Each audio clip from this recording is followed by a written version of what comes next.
Il est 19 h, l'heure de vous informer. Mesdames, Messieurs, bonsoir. Tout de suite, les titres.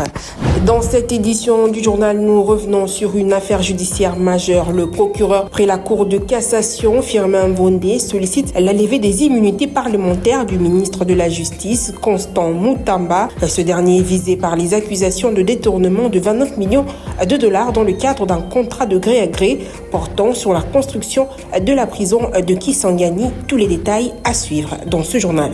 Toujours dans cette édition, retour sur le verdict de l'affaire Bukanga Lonzo. L'ancien Premier ministre Augustin Matata Ponyo a été condamné à 10 ans de travaux forcés.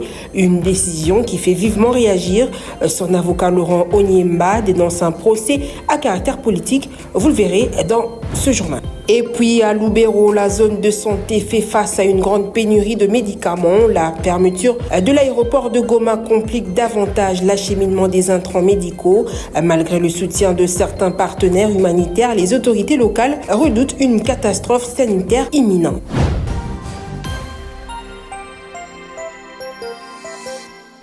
Le président de l'Assemblée nationale, Vital Kamerhe, a annoncé au cours d'une séance de ce mercredi avoir réceptionné un réquisitoire de la Cour de cassation sollicitant la levée des immunités du ministre de la Justice, Constant Moutamba.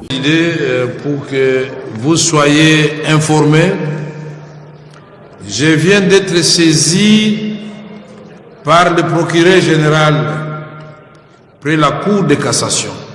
Vous faites du bruit, peut-être ça vous concerne. Au lieu d'écouter attentivement, on n'a pas encore cité le nom de la personne. Chacun de vous peut être concerné. Moi, je connais déjà le nom, mais vous ne connaissez pas.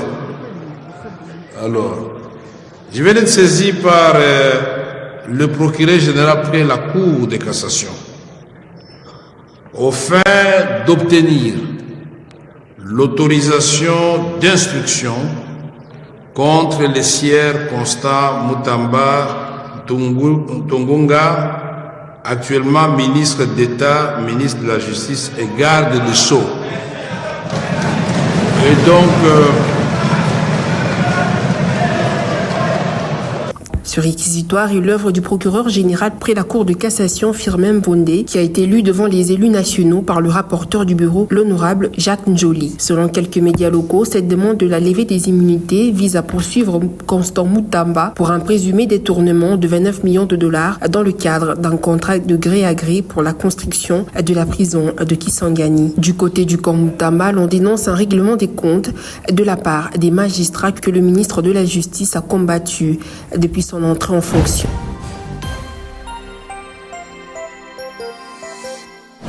Dans l'affaire Bukanga Lonzo, le verdict est tombé. Augustin Matata Ponyo, ancien Premier ministre de la République démocratique du Congo, a été condamné à 10 ans de travaux forcés. Une décision de justice qui divise profondément la classe politique congolaise. Alors que le tribunal a énoncé la sentence, le professeur Laurent Onyemba, avocat de l'ancien Premier ministre, dénonce ce qu'il qualifie d'un procès politique. Pour lui, cette condamnation dépasse le cadre juridique. Ça dépend de la diligence du client, mais parce que le juge congolais, le juge de la Cour constitutionnelle, nous a dit que ces arrêts ne sont pas exécutoires et qu'ils sont susceptibles de recours, nous allons introduire, si le client l'agrée, une requête en inconstitutionnalité de l'arrêt RP002, parce que cet arrêt revient sur l'arrêt RP001, qui a déjà décliné la compétence de la Cour constitutionnelle. Pour l'image du pays et pour l'image de la justice de notre pays, même de l'Afrique, quel est le message que nous envoyons aux autres? Et donc nous pensons que nous allons d'abord travailler avec les clients, mais que nous n'avons pas imaginé une solution divine à partir du moment où les exceptions des publics ne peuvent jamais être jointes au fond. Quand nous avons vu ces signaux, nous avons eu la garantie qu'il s'agit ici d'un procès qui est un procès politique, mais pas un procès qui rentre dans la religion d'une dynamique de dire le droit, marier les faits au droit et à la dimension légale, comme la loi le veut et comme la justice classique de tout État de droit le veut. De son côté, Maître Manix Ienda, avocat et analyste du droit, apporte son éclairage d'expert sur cette affaire aux multiples dimensions où se croisent justice, politique et tensions institutionnelles. Aujourd'hui, la Cour est matériellement compétente pour juger un ancien Premier ministre pour des infractions commises pendant qu'il était en fonction. Et la Cour s'appuie en raison du principe de la cristallisation des faits. Les procédures ont été respectées. Matata a comparu. Et surtout, il faudrait rappeler à l'opinion que M. Matata n'a pas été condamné par défaut. Parce qu'il a déjà comparu à la première audience, alors qu'on était déjà en pleine instruction. Et pour le prochaines audiences, le monsieur a séché en raison de ses immunités parlementaires qui n'ont pas été levées. Le chef de file du parti LGD est poursuivi pour détournement de plus de 245 millions de dollars destinés au projet du parc agro-industriel de Bukangalonzo. Ses co-accusés, Deogracias Mutombo, ancien gouverneur de la Banque centrale, et l'homme d'affaires sud-africain Christo Kobler, ont écopé à leur tour 5 ans de prison.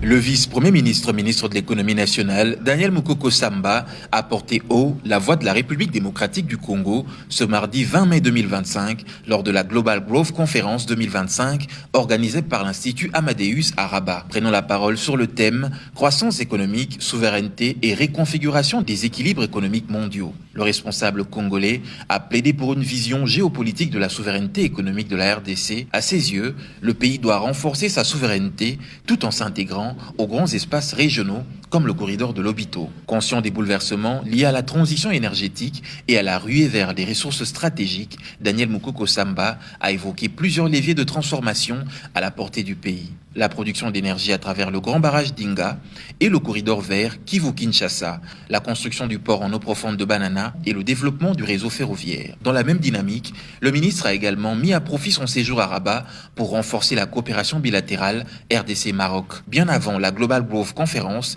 Daniel Mukoko Samba a rencontré les investisseurs marocains à l'hôtel Sofitel, où ils ont discuté des opportunités d'investissement en RDC et du renforcement des relations économiques bilatérales. Le vice-premier ministre, ministre en charge de l'économie nationale, a rappelé la volonté du gouvernement congolais de finaliser le cadre de coopération au sein de la grande commission mixte RDC-Maroc. Il a souligné l'importance de combler le fossé entre la qualité et la relation diplomatique entre le niveau actuel des échanges économiques. Par son engagement, la RDC entend s'affirmer non seulement comme un partenaire fiable sur le continent, mais aussi comme un moteur de croissance dans une Afrique en pleine mutation.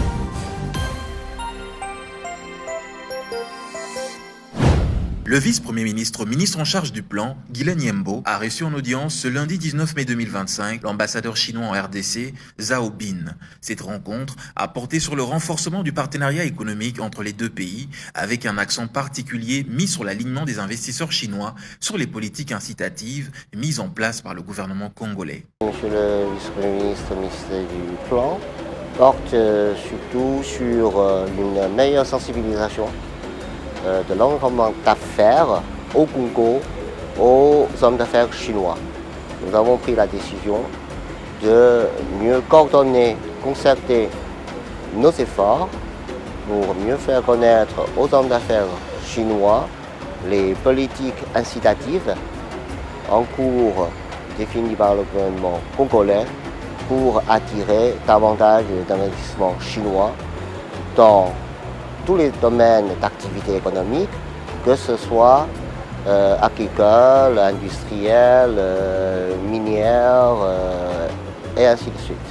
Guilain Yembo a souligné l'importance de mobiliser le secteur privé chinois autour des nombreuses opportunités économiques qu'offre la RDC. Il a également insisté sur la nécessité de mieux faire connaître les incitations fiscales et réglementaires disponibles afin d'attirer davantage d'investissements dans le secteur clé de l'économie. Cette démarche s'inscrit dans le cadre de la vision du plan national stratégique de développement 2024-2028 qui fait de l'investissement privé national comme international un levier central pour la transformation structurelle de l'économie congolaise. Les échanges entre les deux responsables témoignent de la volonté partagée de renforcer la coopération bilatérale, de renforcer la coopération économique pour un développement durable et mutuellement bénéfique.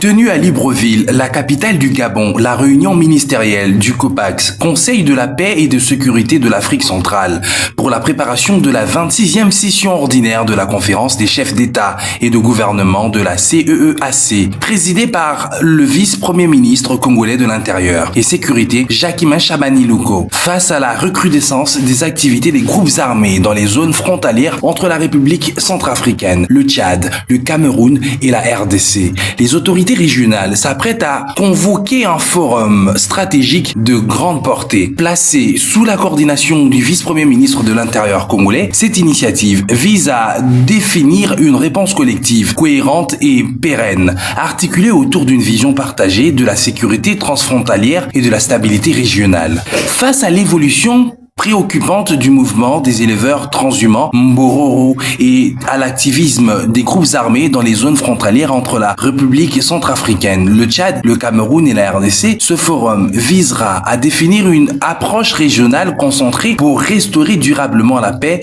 dans les espaces transfrontaliers fragilisés. Coordonnée par Jacquemin Chamani Luko, cette rencontre de haut niveau a servi de plateforme stratégique d'échange autour des enjeux sécuritaires majeurs pour la stabilité et le développement de l'Afrique centrale. Une attention particulière a été portée à la situation sécuritaire dans l'est de la République démocratique du Congo, où les répercussions humanitaires et diplomatiques sont considérées.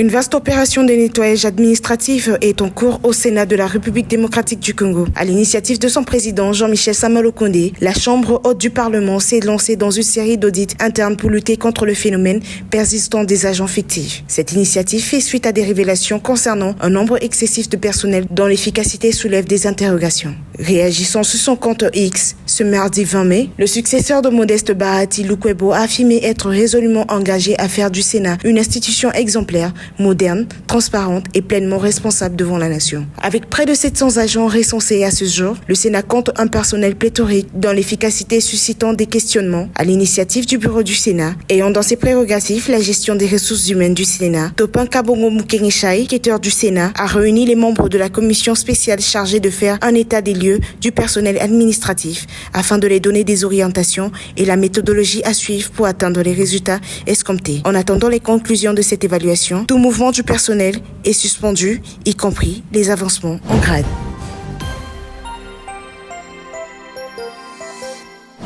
Des exactions ont été commises à Goma et Bukavu par les forces de défense rwandaises RDF et les M23 de janvier à avril 2025. Ces crimes ont tous été répertoriés dans un document dont la rédaction a été assurée par le coordonnateur du mécanisme national de suivi de l'accord cadre d'Addis Abeba, le professeur Ntumba Luaba, hôte du vice-premier ministre de l'Intérieur, Sécurité, Décentralisation Jacquemin Chabani, de la ministre des Droits humains, ainsi que des conseillers du chef de l'État, Félix Antoine Tshisekedi. Cet ouvrage de plus de 100 pages a été présenté par le ministre de la Communication et Médias, Patrick Mouyaya, qui a souligné que le dit document recense l'horreur qui a touché les camps des déplacés, les écoles transformées en cimetières. Il a également ajouté que la meilleure consolation pour les victimes, c'est de voir les responsables de ces crimes subir la rigueur de la loi. Parlant de la violence dans le parc de Virunga, le porte-parole du gouvernement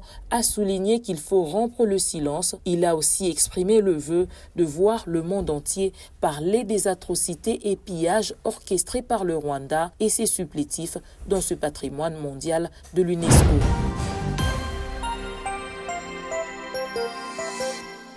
Depuis plusieurs mois, la zone de santé de Lubero dans la province du Nord Kivu fait face à une pénurie aiguë des produits pharmaceutiques, une situation aggravée par la crise sécuritaire et l'afflux massif des déplacés de guerre fuyant les affrontements entre les FARDC et les rebelles du M23. La fermeture de l'aéroport de Goma complique davantage l'approvisionnement en médicaments car elle empêche les ONG humanitaires à acheminer les intrants par avion, limitant ainsi la capacité logistique des partenaires humanitaires qui envisagent désormais de passer par la route via Kasindi. Cette rupture de stock touche au moins 12 aires de santé dans la région et plusieurs centres de santé ont dû suspendre ou ralentir leurs activités en raison de la pénurie et de l'insécurité persistante. Malgré l'appui de certains partenaires comme le CICR, le MSF, Care International et MEDER, la situation reste critique avec des structures sanitaires contraintes d'acheter elles-mêmes les médicaments pour continuer à soigner les patients, principalement les déplacés et les populations locales vulnérables. Notons que la situation reste critique à Lubero avec un risque d'aggravation si l'approvisionnement en médicaments n'est pas rapidement rétabli. Par ailleurs, les autorités locales, la société civile et les humanitaires insistent sur la nécessité d'une action immédiate pour garantir un accès équitable aux soins.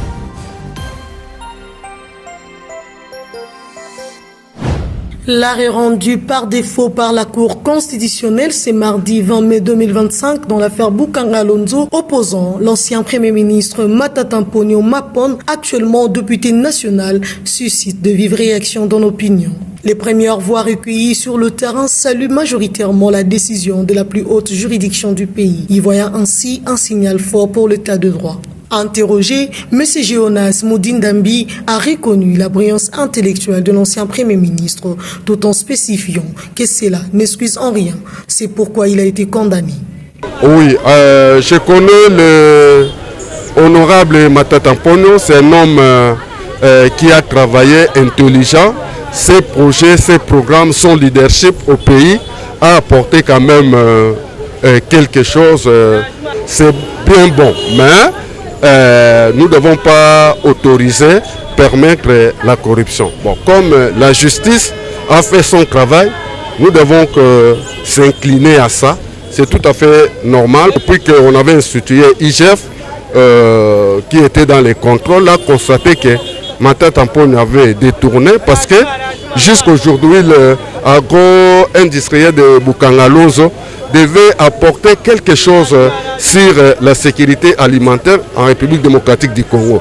Mais ça constitue comme, c'est ce que nous appelons en économie, l'investissement blanc, un éléphant blanc qui n'a rien apporté. L'argent, on a décaissé sans rien apporter. Donc c'est un manque à gagner pour la République démocratique du Congo. Moi, en tant que Congolais, notre souci est que ceux qui détournent les deniers publics devaient être jugés et transférés à Makala. Et pour M. Félix Kalala, cette condamnation est un pas majeur dans la quête de l'éradication de l'impunité en RDC. Mais moi je pense que ce verdict tombe à point nommé dans la mesure où cela vient confirmer ce que même la sagesse biblique dit. Hein. C'est la justice qui élève une nation. Et c'est plutôt le péché qui fait la honte du peuple. Voilà, la Cour constitutionnelle vient de nous en donner la preuve, effectivement, pour dire que l'élan est déjà bien pris pour un état de droit. Et voilà, et on n'a pas 36 façons de lutter contre l'impunité dans notre pays. On vous dit que les gens n'ont pas froid aux yeux, les gens se livrent à une désinvolture telle qu'on se permet de voler des millions d'argent. Il est donc important de rappeler que les décisions de cette Cour sont par nature opposables, inattaquables et susceptibles d'aucun recours, ce qui leur confère une force exécutoire incontestable. Cette adhésion du public aux décisions de la Cour constitutionnelle marque un pas important vers la consolidation de la confiance dans les institutions judiciaires congolaises.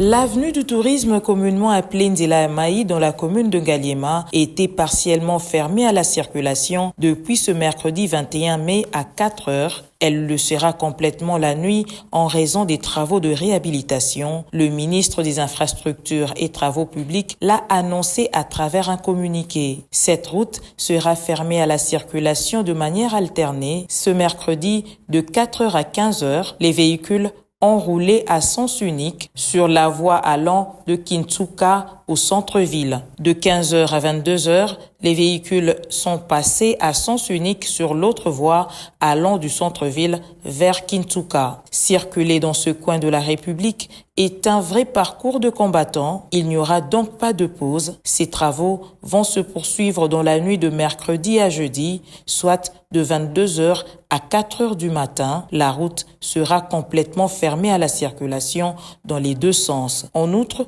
le ministère sollicite l'indulgence des usagers de cette avenue pour les désagréments causés par cette situation. Il appelle les agents de la police notamment à garantir l'ordre public.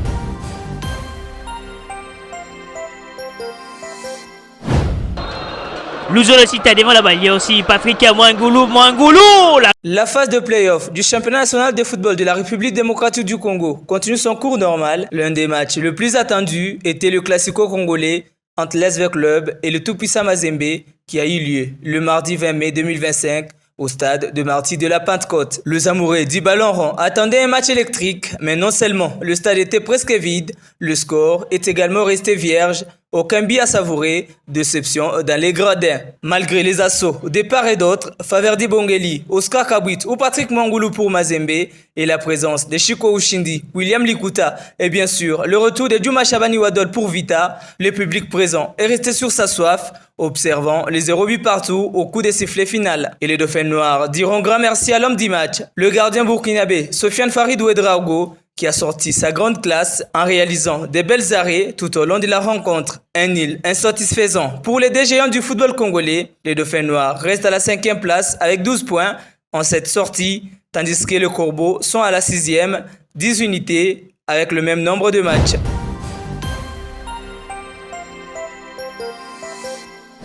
On a eu du mal à rentrer dans le match parce qu'on manquait encore un peu d'automatisme par rapport au TP. On a subi la première mi-temps, ça c'est clair, et notre idée était vraiment de rester à 0-0 à la pause. Et la deuxième mi-temps, par contre, a été pour nous. Donc je dirais que chacun a eu sa mi-temps. J'ai fait des changements à la pause parce qu'il y avait 2 joueurs qui étaient à court physiquement, et les entrants ont donné beaucoup plus de fraîcheur physique et beaucoup plus de vitesse dans le jeu, ce qui fait que on s'est procuré de belles occasions en deuxième mi-temps. On aurait pu ouvrir la marque. Et il a l'expérience des classicos, donc je voulais pas trop de jeunesse, et je pensais qu'il allait être frais, justement, apporter la fraîcheur, mais il a quand même subi beaucoup sur son côté. Il a manqué de fraîcheur physique, je dirais. En tous les cas, il s'est bien battu, et c'est vrai que le fait qu'il soit sorti, c'est pas très grave, ça c'est clair, mais au moins je lui ai donné sa chance et ça prouve que je compte sur tout le monde aussi. Oui, c'est vrai que la suspension de Beyoukou, s'il avait pris un deuxième carton jaune, nous a été préjudiciable, c'est vrai, parce que c'est quand même quelqu'un qui pèse sur la défense et qui arrive à tenir le ballon. Ceci dit, Enfan qui l'a remplacé, il l'a pas démérité non plus. Il s'est battu avec ses armes. Ça a été quand même un manquement chez nous, le fait que Beyoukou soit pas aligné. Parce que je pense que en première mi-temps, déjà, on aurait dû faire la différence. Malheureusement, le manque d'efficacité était criard. Et après, quand vous laissez l'adversaire en vie, bah, il arrive un moment où c'est peut-être toi-même qui te mets en danger. Et c'est ce qui s'est passé sur quelques actions. Mais ceci dit, je pense que ça a été un match plaisant, vivant. Nous, ce que je viens de dire aux garçons, il a manqué l'efficacité. Pas de détermination, parce que je pense qu'ils étaient déterminés pour gagner ce match, mais il y a eu un excès de précipitation plutôt à la finition. Ouais, mais justement, pour que ces jeunes-là deviennent grands, il faut de la compétition. Et je pense qu'ils apprennent. Ils apprennent, et je pense que depuis le début de saison, ils ont progressé. Ils ont vachement progressé. Maintenant, il manque juste cette efficacité. Quand tu prends une équipe à la gorge, il faut la finir. Et je pense qu'avec avec le temps, et peut-être même très très très vite, ils vont y remédier. Parce que je pense que la qualité est là, et bon, ils sont capables de faire des très bonnes choses. Moi, je suis juste celui qui accompagne tout ce que vous venez de citer là. Non, dépendance, pourquoi? Non, ils étaient là. Est-ce qu'on a marqué? On n'a pas marqué. C'est la fin de ce journal. Tout de suite, le rappel des titres. Le procureur près la Cour de cassation, Firmin Ngondé, a sollicité la levée des immunités parlementaires du ministre de la Justice, Constant Mutamba. Ce dernier est accusé d'avoir détourné un fonds de 29 millions de dollars destiné à la construction de la prison de Kisangani.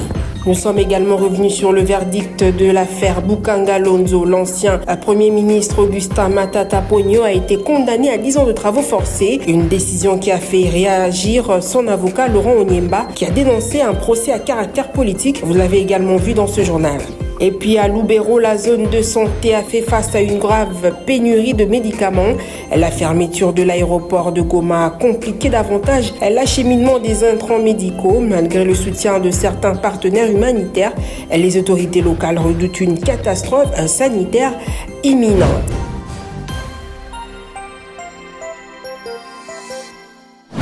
Fin de cette édition du journal. Merci de nous avoir suivis. Bonne suite de programme sur votre chaîne.